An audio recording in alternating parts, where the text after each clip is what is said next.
rough today. I don't know, maybe 35, 40 mile an hour winds. There's quite a bit of beach erosion today.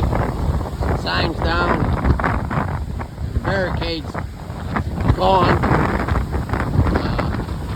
I gotta be careful walking down here. These waves come up, fill my boots up. But it's pretty bad. It's cold.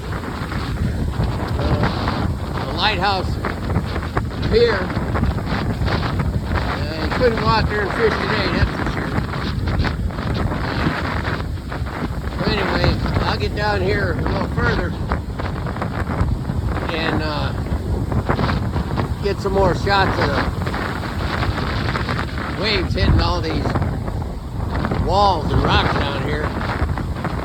So I guess that's it for right now. My hands are about to fall off.